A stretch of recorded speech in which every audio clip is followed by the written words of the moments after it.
നിങ്ങളറിഞ്ഞോ, ലോകത്ത് അമേരിക്കൻ ആധിപത്യം അവസാനിക്കാൻ പോകുന്നു. കാരണം അമേരിക്കയുടെ ആയുധ ശേഖരത്തിന്റെ സിംഹഭാഗവും നശിച്ചുപോയി എന്ന് അമേരിക്കൻ ഉദ്യോഗസ്ഥർ തന്നെ പ്രസിഡന്റിന് മുന്നറിയിപ്പ് കൊടുത്തിട്ടും പ്രസിഡന്റ് അത് കേട്ടില്ല. ഇപ്പോൾ ആ ഒരു റിപ്പോർട്ട് ലീക്കായി. അതിനെതിരെ പ്രസിഡന്റ് തന്നെ വടിയെടുത്തിരിക്കുകയാണ് ഉദ്യോഗസ്ഥർക്കെതിരെ. ഇത് ഇനിയൊരു യുദ്ധം ചെയ്യാൻ അമേരിക്കയ്ക്ക് കെൽപ്പില്ല എന്നൊരു ഉദ്യോഗസ്ഥൻ തുറന്നു പറയുകയും ആ ഉദ്യോഗസ്ഥനെ പുറത്താക്കുകയും ചെയ്തു. ഇത് അമേരിക്കയെ റഷ്യ, ചൈന പോലുള്ള രാജ്യങ്ങൾ ഇത് മുതലെടുക്കാൻ നോക്കിയിരിക്കുകയാണ്. അങ്ങനെ മുതലെടുത്താൽ ഡോളറിന്റെ വില കുറയും, ലോകത്ത് ഡോളറിന്റെ ആവശ്യകത കുറയും, അമേരിക്ക എന്ന സാമ്രാജ്യം തകരും. ഇത് സ്പുട്നിക് എന്ന റഷ്യൻ മാധ്യമത്തിന്റെ റിപ്പോർട്ടാണ്. റിപ്പോർട്ടൊന്ന് കാണാം. കഴിഞ്ഞ ദിവസമാണ് അമേരിക്കൻ പ്രസിഡന്റിന് സമാധാനപരമായിട്ട് ഒരു വാർത്ത കേൾക്കാൻ സാധിച്ചത്. മുജ്തബ ഖമേനി, ഇറാന്റെ പരമോന്നത നേതാവ്, ഇപ്പോഴത്തെ വധിക്കപ്പെട്ടു എന്നുള്ളൊരു വാർത്തയായിരുന്നു അത്. പക്ഷേ യാഥാർത്ഥ്യം മറ്റൊന്നായിരുന്നു. കാരണം ഖമേനി കൊല്ലപ്പെട്ടു എന്നുള്ള വാർത്ത പ്രചരിച്ചതിന് പിന്നാലെ ഇത്രയും വലിയ സൈനിക സെറ്റപ്പുള്ള ഒരു രാഷ്ട്രത്തിൻ്റെ തലവൻ സ്വന്തം, അതായത് വൈറ്റ് ഹൗസിലേക്ക് മിലിറ്ററി ഉദ്യോഗസ്ഥരെല്ലാം വിളിച്ചു വരുത്തി 20 ലക്ഷം ഡോളറിൻ്റെ ചെലവാണ് നടത്തിയത്. ഖമേനി മരണപ്പെട്ടു എന്ന് പറഞ്ഞു. കാരണം ഇനി നമ്മൾക്ക് യുദ്ധം ജയിക്കാൻ പറ്റുമെന്നും ഇനി ഇറാനിൽ ഇറങ്ങി ഇറാനെ പിടിച്ചെടുക്കാൻ പറ്റുമെന്നും ഉദ്യോഗസ്ഥർക്ക് മുമ്പിൽ നിന്ന് ട്രംപ് വീമ്പിളക്കി എന്നതാണ് റിപ്പോർട്ടുകൾ. ഇതിന് പിന്നാലെയാണ് ഇറാൻ്റെ മറുപടി വരുന്നത്. മുജ്തബ ഖമേനിക്ക് ഒന്നും സംഭവിച്ചിട്ടില്ലെന്നും മുജ്തബ ഖമേനിയായിട്ടുള്ള മീറ്റിങ്ങിൻ്റെ വീഡിയോ പുറത്തു വിട്ടിട്ടാണ് ഇപ്പോൾ നിലവിൽ ഇറാൻ അതിനെതിരെ പ്രതികരിച്ചിരിക്കുന്നത്. മുജ്തബ ഖമേനിയെ കൊല്ലുവാനായിട്ട് പല രീതിയിലുള്ള ശ്രമങ്ങളും, അതായത് ഖമേനിയെ വധിച്ചാൽ, പരമോന്നത നേതാവിനെ വധിച്ചാൽ ഇറാനെ പിടിച്ചെടുക്കാമെന്ന് പല ഉദ്യോഗസ്ഥരും അമേരിക്കൻ പ്രസിഡന്റിനെ പറഞ്ഞു ധരിപ്പിച്ചു. ഇതിൻ്റെ പുറമെ ഖമേനിയുടെ താവളങ്ങളും വീടും എല്ലാം നിരീക്ഷണത്തിലാണ്. പക്ഷേ ഖമേനി മാത്രം എവിടെയുണ്ടെന്ന് യാതൊരുവിധ അറിവും ഇന്നും അമേരിക്കയോ അമേരിക്കൻ പ്രസിഡന്റിനോ ഇല്ല. ഇനി ഒരു കാര്യം പറയാനുള്ളത്, അതായത് ആയത്തുള്ള അലി ഖമേനി മരണപ്പെട്ടതിന് ശേഷവും ഇറാൻ ആക്രമണം വർദ്ധിപ്പിച്ചു എന്നല്ലാതെ യാതൊരുവിധ കുറവും ആക്രമണത്തിൻ്റെ പേരിൽ ഇറാന് ഉണ്ടായില്ല. അപ്പോൾ ഇനി, അതായത് ആയത്തുള്ള ഖമേനി മരിച്ചതും മുജ്തബ ഖമേനി മരിച്ചാലും ഇറാൻ ഒരുപോലെ തന്നെ അടുത്ത ഖമേനിമാർ ഇറാനിൽ മാറി മാറി വരും. അതാണ് ഇറാൻ്റെ ചരിത്രം. തങ്ങളുടെ നേതാവ് മരിച്ചു എന്ന് പറഞ്ഞ് ഒരിക്കലും വിലപിച്ചിരിക്കുകയോ ഒന്നും ചെയ്യില്ല. യുദ്ധം ചെയ്യുന്ന വേറെ രീതിയിലാണ് ഇറാൻ്റെ തന്ത്രങ്ങളുടെ മുമ്പിൽ മുട്ടുമടക്കേണ്ട അവസ്ഥ വന്നിട്ടും പിടിച്ചു നിൽക്കാൻ വേണ്ടി ഒരു ചെറിയ വിജയം കൊതിച്ചിട്ടാണ് ട്രംപ് ഇതെല്ലാം പറഞ്ഞു ചെയ്യിപ്പിക്കുക എല്ലാം ചെയ്യുന്നത്. ഇതിപ്പോൾ അമേരിക്കക്ക് നിലവിൽ ഇറാനെതിരെ മാത്രമല്ല, അമേരിക്കൻ ഉദ്യോഗസ്ഥർക്കെതിരെ യുദ്ധം ചെയ്യേണ്ട അവസ്ഥയിലേക്ക് ഇപ്പോൾ എത്തിച്ചിരിക്കുകയാണ്. കാരണം കഴിഞ്ഞ ദിവസം സ്പുട്നിക് എന്ന മാധ്യമത്തിൻ്റെ വെബ്സൈറ്റ് റിപ്പോർട്ട് അനുസരിച്ച് അമേരിക്കൻ ആയുധ ശേഖരത്തിൻ്റെ സിംഹഭാഗവും നഷ്ടപ്പെട്ടു, അതായത് തീർന്നു എന്നുള്ള റിപ്പോർട്ട് ചോർന്ന് പല മാധ്യമങ്ങളിലും പ്രചരിപ്പിച്ചു. പ്രത്യേകിച്ച് റഷ്യയുടെ സ്പുട്നിക് മാധ്യമവും ചൈനീസ് മാധ്യമങ്ങളും ഇത് പ്രചരിപ്പിച്ചു. ഇത് കേട്ട് ക്ഷുഭിതനായ അമേരിക്കൻ പ്രസിഡന്റ് ആ ഉദ്യോഗസ്ഥർക്കെതിരെ കടുത്ത നടപടി സ്വീകരിക്കാനുള്ള ഓർഡർ ഇറക്കിയിരിക്കുകയാണ് എന്നാണ് ഇപ്പോൾ പുതിയ റിപ്പോർട്ട് വരുന്നത്. കാരണം സത്യാവസ്ഥ പറയുന്ന ഉദ്യോഗസ്ഥരെ വരെ ട്രംപ് വേട്ടയാടുന്നു എന്നുള്ള അവസ്ഥയിലേക്ക് വരുന്നു. സ്വന്തം സൈന്യത്തിൽ എത്ര പേര് ഇറാന്റെ തടവിലുണ്ടെന്നും എത്ര പേര് സൈനികർ മരിച്ചു എന്നും നമ്മുടെ എത്ര ആയുധ ശേഖരങ്ങളെല്ലാം നശിച്ചു പോയി എന്നും എത്ര ആയുധ ശേഖരത്തിൻ്റെ കുറവുണ്ടെന്ന് എന്നും എല്ലാം വിവരാവകാശം പോലെ കൊടുത്തു കഴിഞ്ഞാൽ ഇപ്പോൾ മറുപടിയില്ലാത്ത അവസ്ഥ. പലരും പ്രതിഷേധമായിട്ട് അമേരിക്കയിൽ പുറത്തിറങ്ങുന്നുണ്ട് എന്നതാണ്. പല യുദ്ധങ്ങൾ നടത്തിയിട്ടും ഈ ഒരു അവസ്ഥ അമേരിക്കക്ക് ഉണ്ടായിട്ടില്ല. വെനസ്വേലയിലും അഫ്ഗാനിസ്ഥാനിലും എല്ലാം വ്യോമാക്രമണം നടത്തി അവരെല്ലാം ഓടിച്ചതിന് ശേഷം അവിടെ സൈനിക താവളമുണ്ടാക്കി അവിടെ നിലയുറപ്പിച്ചു. 70-80% അഫ്ഗാനിസ്ഥാനിൽ ഭരിച്ചുകൊണ്ടിരുന്നതാണ്. ആ ഒരു ലാഘവത്തോടെ ചരിത്രത്തിൽ ഇടം നേടുവാൻ വേണ്ടി അമേരിക്കൻ പ്രസിഡന്റ് നടത്തിയ ഒരു ശ്രമത്തിൻ്റെ ഭാഗമാണ് ഇന്ന് അമേരിക്ക എന്ന് പറയുന്ന ലോക പോലീസിന്റെ പതനത്തിലേക്ക് ചെന്നെത്തിച്ചുകൊണ്ടിരിക്കുന്നത്. കാരണം അമേരിക്കയുടെ ശത്രു ശരിക്കും ഇറാനല്ല, ചൈന, റഷ്യ പോലുള്ള രാജ്യങ്ങളാണ്.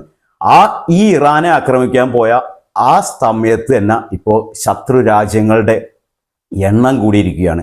കാരണം യൂറോപ്യൻ യൂണിയനൊക്കെ എന്ത് കാര്യം, അതായത് അമേരിക്ക എന്ത് യുദ്ധത്തിൽ ഇറങ്ങി പുറപ്പെട്ടാലും അതിൻ്റെ കൂടെ തന്നെ യൂറോപ്യൻ യൂണിയനും ഇറങ്ങി പുറപ്പെടുന്ന ഒരു കാഴ്ച ഉണ്ടായിരുന്നു.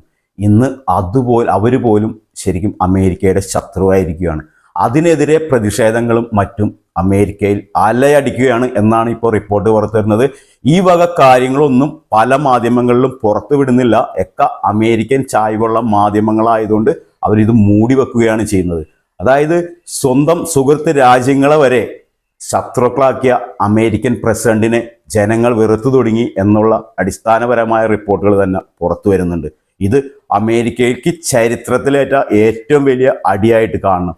കഴിഞ്ഞ ദിവസം അമേരിക്കൻ പ്രസിഡന്റ് പറഞ്ഞിട്ടുണ്ട്, സാമ്പത്തിക ഉപരോധം തുടരും, ഇതൊരു ചെസ് കളിയാണ് എന്ന്.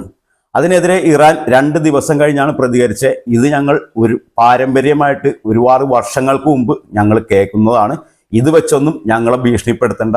നിങ്ങൾ ഒന്നില്ലെങ്കിൽ നാവിക ഉപരോധം ഇറാന്റെ എണ്ണ വാങ്ങിച്ച് കൊണ്ടുപോകാൻ പറ്റുന്നില്ല മറ്റു രാജ്യങ്ങൾക്ക്.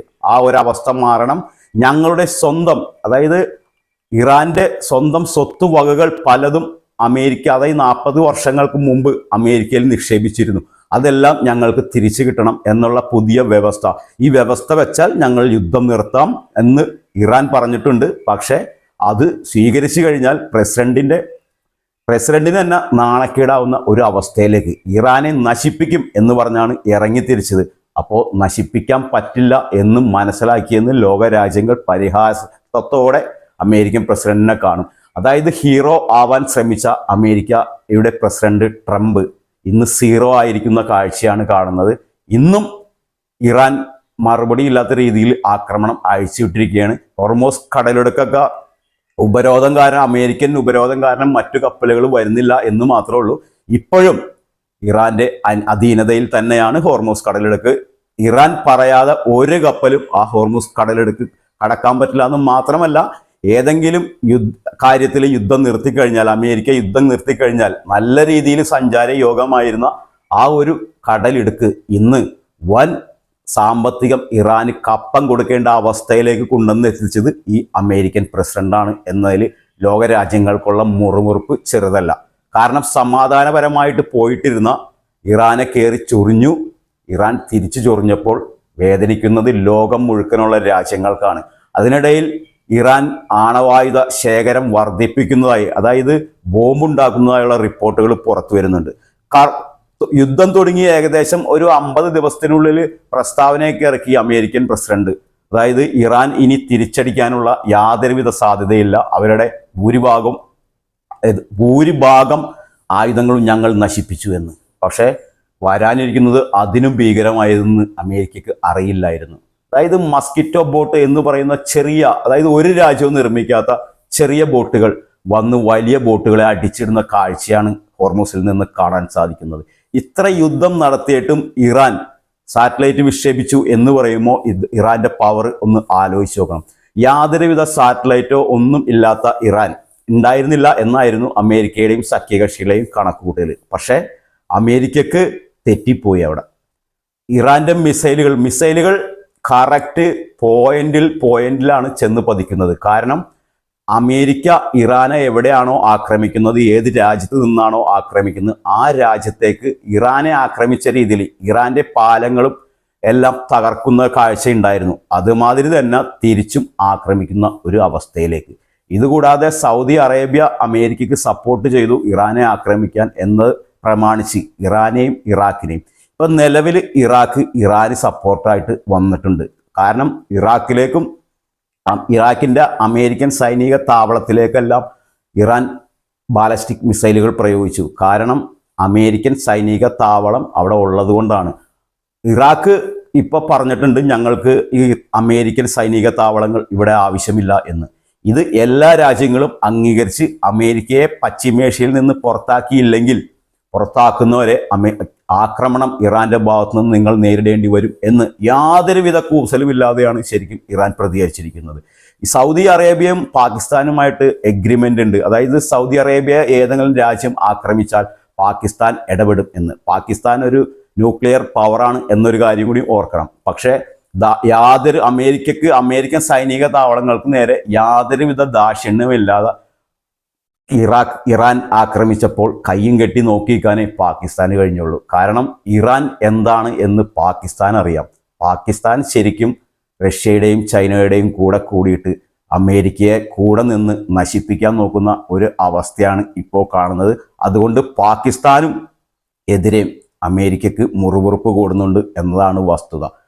അതായത് യുദ്ധം തുടങ്ങി ഇത്ര ദിവസമായിട്ട് ട്രില്യൺ കണക്കിന് ഡോളറാണ് അമേരിക്കക്ക് കുറവ് വന്നിരിക്കുന്നത്. അമേരിക്കയുടെ സാമ്പത്തിക ശേഖരങ്ങളും എല്ലാം കുറഞ്ഞു, കടമെടുപ്പ് കൂടി.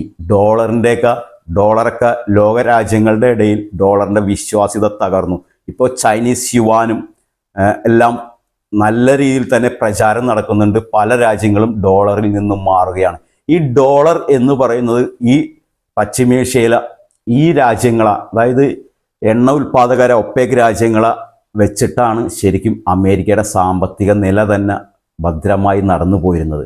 ഇപ്പോൾ പല രാജ്യങ്ങൾക്കും പല രീതിയിലും പല കറൻസികളിലും എണ്ണ വിൽക്കാമെന്നുള്ളൊരു അവസ്ഥയിലേക്ക് കൊണ്ടുവന്ന് എത്തിച്ചു. ഈ ഡോളറിൻ്റെ തന്നെ ആവശ്യം മറ്റു രാജ്യങ്ങൾ അതായത് വേണ്ട എന്ന് വെച്ച് കഴിഞ്ഞാൽ മാത്രം തകരുന്ന ഒരു എക്കണോമിയെ ശരിക്കും അമേരിക്കയ്ക്കുള്ളൂ. ആ അമേരിക്ക മുന്നും പിന്നും നോക്കാതെ പോയി ചാടിയത്, അതായത് ഒരു സാമ്രാജ്യത്തിൻ്റെ പതനം 20-ാം നൂറ്റാണ്ട് കണ്ടുകൊണ്ടിരിക്കുകയാണ് എന്നാണ് പ്രഗത്ഭർ പറഞ്ഞുകൊണ്ടിരിക്കുന്നത്. ലോകത്ത് മുൻപ് തുടങ്ങി, അതായത് മനുഷ്യൻ്റെ ആധിപത്യം തുടങ്ങി അന്ന് തുടങ്ങി പല ലോകരാജ്യങ്ങളും ശക്തമായ രീതിയിൽ ആധിപത്യം ഉറപ്പിച്ചിട്ടുണ്ട് ഈ ഭൂമിയിൽ. അതിൻ്റെ ഭാഗമായി അമേരിക്ക ഇവിടെ സാന്നിധ്യം ഉറപ്പിച്ചത് മറ്റു രാജ്യങ്ങളെ തമ്മിത്തല്ലിച്ചും അവർക്ക് ആയുധങ്ങൾ അപ്പോൾ വിറ്റും എല്ലാം, അതായത് കൊടും ക്രൂരത, ജപ്പാനിലെല്ലാം കൊടും ക്രൂരത ചെയ്തിട്ടാണ് ശരിക്കും അമേരിക്കൻ സാമ്രാജ്യത്തിൽ തന്നെ കെട്ടിപ്പുടക്കിയത്. പക്ഷേ അതിൻ്റെ തിരിച്ചടി, എന്ത് ചെയ്താലും കർമ്മഫലം വരും എന്ന് പറയുന്ന പോലെ അതിൻ്റെ തിരിച്ചടി ഇപ്പം നിലവിൽ അമേരിക്കയ്ക്ക് തന്നെ വന്നുകൊണ്ടിരിക്കുകയാണ് എന്നതാണ് വസ്തുത.